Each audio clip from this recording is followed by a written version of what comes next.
I'm gonna talk about um, one of the experience that we're having like tourists in Galapagos is about the uniqueness of the creatures and particularly why they are so naive, and that's one of the most impressive characteristics, being so tame and no fear at all. Why the creatures are so creatures, naive, yeah. or All the, and generally speaking, creatures on land that you're going to be seeing is after sea lions, for example. You could stay 6 feet away from them, and they won't care, they won't mind about your presence in the islands. That's one of the things that I have to say is for sure the most impressive characters that we are seeing and will be still seeing in the islands. so we went to We Bartholomew went to Bartolome Island. today. Actually, that's one of those places in Galapagos. It's the best point to start a journey in the islands. Why is that? Because in order to understand the whole process, I mean how the life evolved in the islands, you need to understand a little bit about the geology, geology of Galapagos. Into these signs, we will understand. Everything, evolution, and establishment of different species.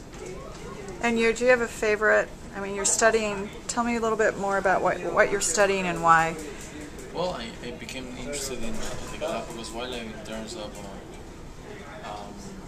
particularly seabirds. I really like those creatures: penguins, cormorants. My favorite creatures are sea lions, submarine mammals. Yeah, the sea lions are pretty magical. That's what I like the most. Yeah, and the turtles. Turtles, yeah, it's interesting, but for me, it's just coming back once again to these word uniquenesses. And none of them seem to be bothered, like you said, by human contact. You can just go up to them and. No, they won't show any kind of fear or stuff like that. They are very naive. The main reason it has to be the lack of natural predators. The what? No natural predators in the islands. The lack of all of them in the archipelago. So we don't have any tiger, any hyena, any lion.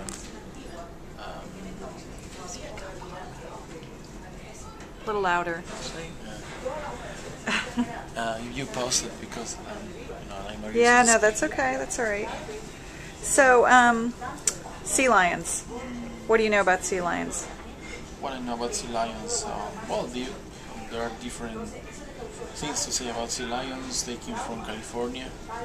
It's a relative of. You actually brought them over, or No, they were natural here? They came over here with the oceanic currents. In this particular case, from California, taking advantage of the Panama current. Is when it came from Panama, from Gulf California, and of course these creatures were just washed to the Galapagos Islands. And over here they became a different species. They became the Galapagos sea lions, which is much smaller. What else can I tell you? Is I have to say that for visitors, it has to be the favorite creature. Is a sea lion. Sea lion. And the turtles, so we hung out with King George yesterday. In fact, the tortoises, you mean? Tortoises. Giant tortoises. Well, tortoises are the emblematic animals for the islands, as there are, let's say, kangaroos for Australia, or let's say kiwis for New Zealand, or stuff like that. We don't have our own group of emblematic creatures like you have tortoises. Tortoises, and you have 90-something-year-old King George. Yeah, well, the tortoises, regarding lifespan, we found a Harriet that supposedly was 178 years old. And people, they have been thinking about Darwin, the first person collecting these tortoises from the Galapagos.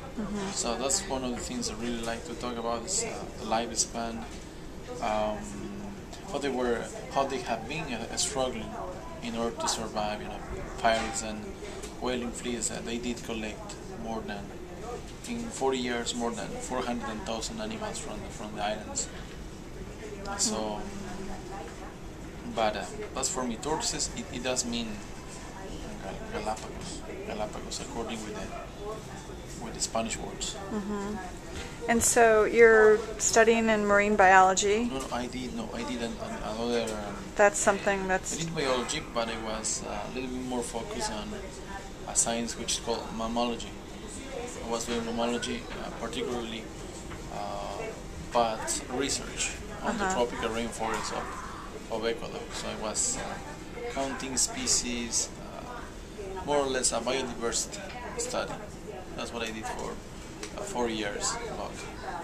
And then I came to the islands, just taking advantage of this particular connection with my family. And your family has a connection to the Galapagos? Yeah, they came here as pioneers, as the first settlers. So we just have had this feeling, about this, like a very strong bond with the archipelago. I became a guide in 2005. I've been guiding for about 5 years, and that's one of those careers that I really like. So do you think you'll stay in Ecuador, or will you try and go elsewhere? Costa Rica is obviously a place. Traveling for sure somewhere else, Europe, the States, too many places to visit and see. Of course, a fellow traveler like everyone who are coming to this boat. And where are we going to right now? We're obviously... We are heading to Rabbit Island. How do you spell that? Rabbit? No, Rabida. Rabida. Rabida Island. Or Herbis is the English name. Rabida is the Spanish name. Is known like the Red Island. It's actually iron. It has been oxiding the sand grains, the whole island at the end. It's very interesting. Sea lions are going to be along the beach, and Galapagos hawks, Hatcheral hawks. A good place for seeing them. Great. Can't wait. Let's have a look at, it's kind of hard to see the sea, but we can see that we're moving and the waters are not too rough. We are going side to side. Look at the direction of the wind. Just hitting the boat. It's pretty calm out. And then this is the main part of the ship. And we're going to hear about everything. On Darwin and Espanol, and then after Anglais. Okay, we'll see you on the islands.